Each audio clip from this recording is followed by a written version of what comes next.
बांग्लादेश को लेकर इस वक्त का बड़ा अपडेट सामने आ रहा है, जहां पर बीजेपी नेता सुवेंदु अधिकारी ने एक बयान दिया है और उन्होंने कहा है कि बांग्लादेश को दो टूक कहते हुए कहा है कि बंगाल में तैनात हैं 40 राफेल, सिर्फ 2 राफेल भेजने से ही काम हो जाएगा बांग्लादेश का। भारत कड़ा रुख अपना सकता है, बांग्लादेश भारत पर निर्भर नहीं है और बांग्लादेश भारत पर निर्भर है, ना कि भारत बांग्लादेश पर निर्भर है। देखिए, बांग्लादेश भारत पर निर्भर है और भारत बांग्लादेश पर निर्भर नहीं है। ऐसे में बांग्लादेश को ही यहाँ पर जो है मुश्किलों में देखा जा सकता है और महज 2 राफेल, सिर्फ 2 राफेल भेजे जाएंगी और बांग्लादेश का काम तमाम हो जाएगा। सुवेंदु अधिकारी ने ये बयान दिया है। लगातार देश भर में आक्रोश जो है वो देखा जा रहा है बांग्लादेश के खिलाफ और ऐसे में अब यहाँ पर सुवेंदु अधिकारी का बयान सामने आया, जिसमें सुवेंदु अधिकारी का कहना है कि बांग्लादेश पूरी तरह से भारत पर निर्भर है।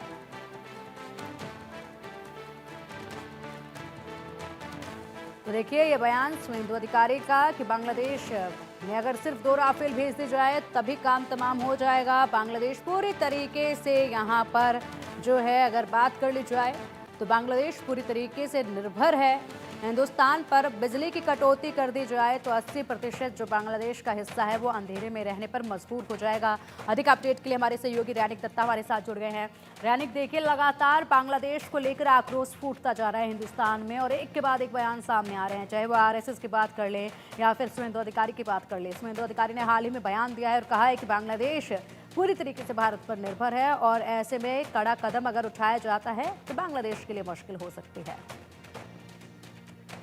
हाँ, एकदम ही देखिए, बांग्लादेश की तरफ से भारत को लेकर जिस तरीके का मूवमेंट अभी देखने को मिल रहा है, एक तरफ जब एक जंग का तैयारी बांग्लादेश का अंदर में दिखाई दे रहा है, क्योंकि एक तरफ TB2 ड्रोन को डिप्लॉय करना, दूसरी तरफ एयरफोर्स को, बांग्लादेश का जो एयरफोर्स उसको हाई अलर्ट में रखना, BGB को हाई अलर्ट में रखना, इस तरीके का जो मूवमेंट बांग्लादेश से दिखाई दे रहा है। और उसके साथ साथ ही बांग्लादेश का जो पॉलिटिकल लीडर, BNP लीडर हो या कोई सरकारी नेता, उनकी तरफ से जो जिस तरीके का बयान दिया जा रहा है कि 4 दिन के अंदर कोलकाता दखल कर लेंगे, त्रिपुरा, उड़ीसा, बिहार, झारखंड, बांग्ला, बंगाल सब बांग्लादेश के अंदर में आ जाएगा। इस तरीके का जो बयान बार बार से सामने आ रहा है, उसी को लेकर भारत में अभी जो हलचल देखने को मिल रहा है। भारत में इसी बयान का विरोध भारत का जो नागरिक है उनकी तरफ से किया जा रहा है और सुवेंदु अधिकारी की तरफ से भी इसका जवाब दिया गया है।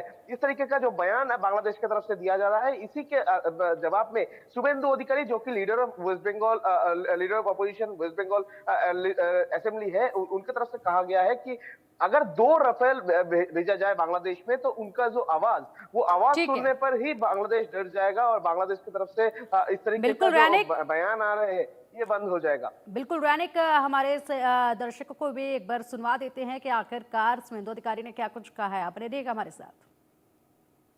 হাসিমারাতে 40টা রাফেল আছে, আরো বহু জায়গায় আছে, কাছাকাছির নামটা বললাম।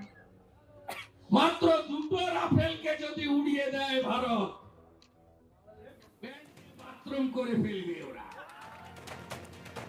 तो ये सुवेंदु अधिकारी का बयान था। बांग्लादेश को लेकर लगातार कड़ी निंदा बांग्लादेश को लेकर की जा रही है, जिस तरीके से अत्याचार वहां पर जारी है और ऐसे में यहां पर बांग्लादेश जो है वो पूरी तरीके से निर्भर है भारत पर।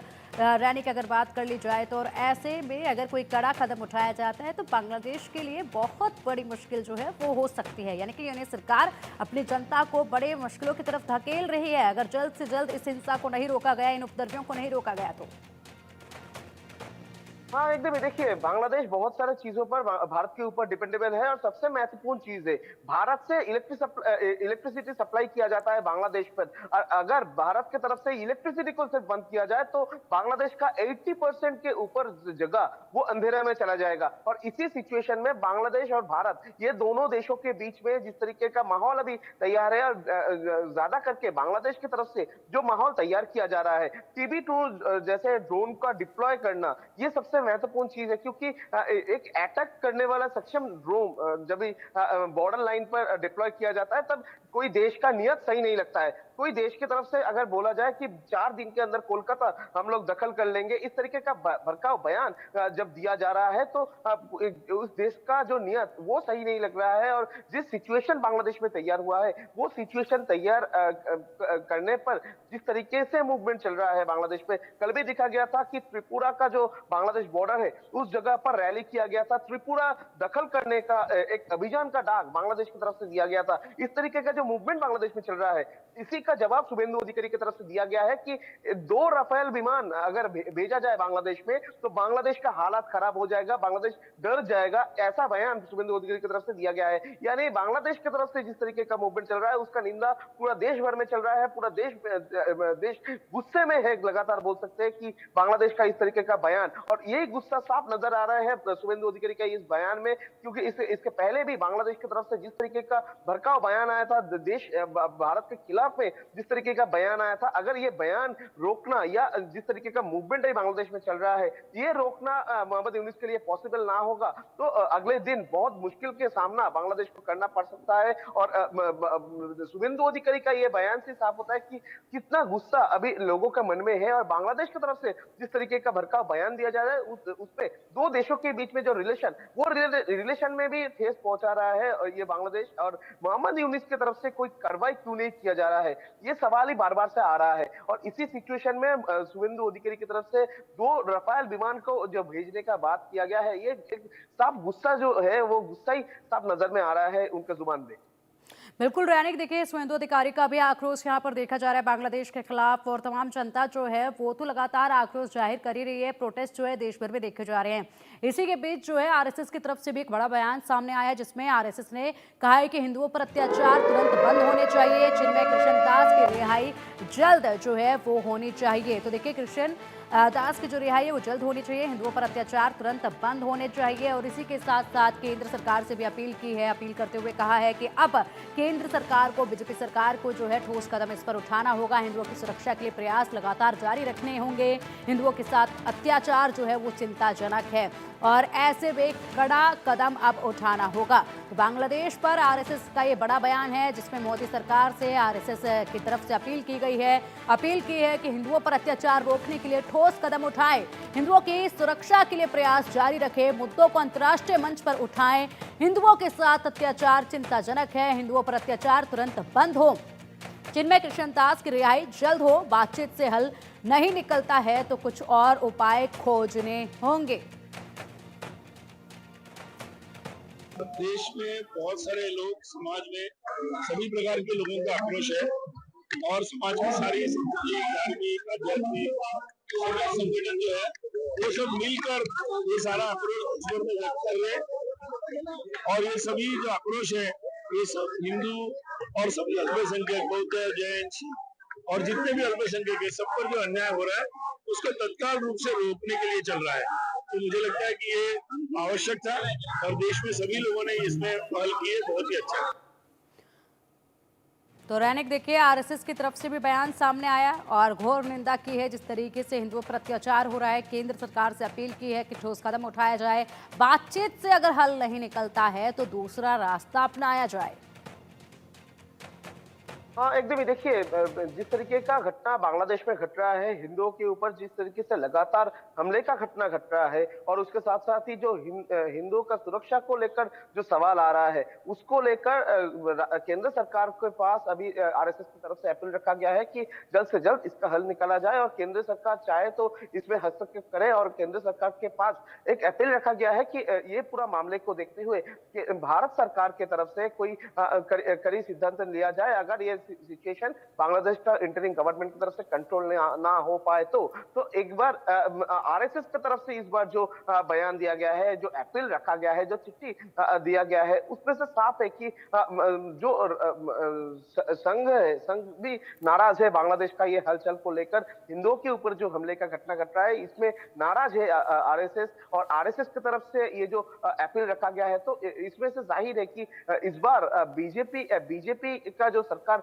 केंद्र में है। आरएसएस का एक भूमिका उसमें बहुत इंपॉर्टेंट है, और उसी सिचुएशन में आरएसएस का इसमें इन्वॉल्वमेंट होना, यानी बीजेपी सरकार के ऊपर एक अपील आया है कि इस पूरा मामले पर नजर दिया जाए। तो अभी देखना पड़ेगा कि बांग्लादेश का ये इश्यू को केंद्र सरकार, भारत सरकार किस तरीके से कंट्रोल करे, किस तरीके से हैंडल करे। क्योंकि कुछ दिन पहले भी दिखा गया था कि विक्रम मिस्री के साथ जब मोहम्मद यूनिस का मीटिंग हुआ था, उसके बाद अगर देखा जाए तो बांग्लादेश के इंटरिम गवर्नमेंट की तरफ से ये मीटिंग के बाद से ये जो घटना बांग्लादेश में घट रहा है, इसके ऊपर कार्रवाई होना चालू हो गया है। और बांग्लादेश का गवर्नमेंट की तरफ से पहली बार स्वीकार किया गया कि बांग्लादेश में हिंदुओं के ऊपर हमले का घटना घट रहा था। यानी एकदम मोहम्मद यूनिस की तरफ से पहले जो कहा जा रहा था कि भारत का मीडिया हो या भारत की तरफ से बांग्लादेश को मेलाइन करने के लिए इस तरीके का झूठे अफवाह फैलाया जा रहा है। मगर कल मोहम्मद यूनिस का इंटरिम गवर्नमेंट की तरफ से जो प्रेस ब्रीफ दिया गया, उसमें साफ कर दिया गया कि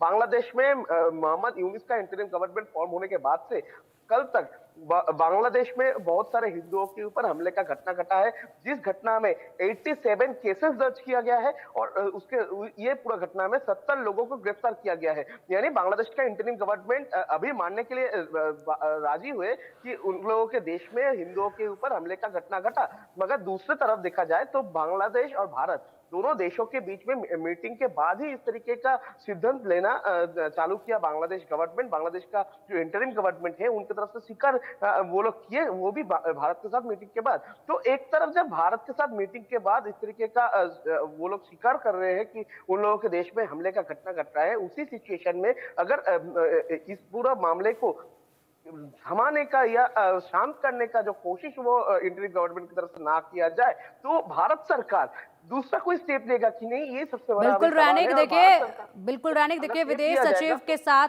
विदेश सचिव के साथ जब बैठक हुई उसके बाद काफी कुछ बदलाव जो है बयानों में देखा गया है बांग्लादेश के। हालांकि हालात अभी भी वैसे ही नजर आ रहे हैं। फिलहाल एक और अपडेट है, इससे जुड़ा हुआ बने रहेगा हमारे साथ। विदेश मामलों की स्थायी समिति की बैठक हुई। बैठक में विदेश सचिव ने दौरे का ब्यौरा दिया है।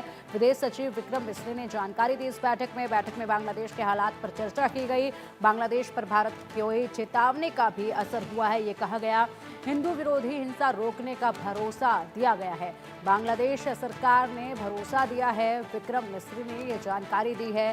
तो देखिए रैनिक, जिस तरीके से यहाँ पर इस बैठक के बाद यहाँ जो बयान पहले आ रहे थे, जिस तरीके से हिंदुस्तानी मीडिया को जिम्मेदार ठहराया जा रहा था कि प्रोपेगेंडा जो है हिंदुस्तानी मीडिया के जरिए चलाया जा रहा है, और उसके बाद जब ये बैठक हुई, बैठक के बाद जो बयान आया तो बांग्लादेश ने ये माना कि हाँ अब बढ़ोतरी जो है वो हुई है।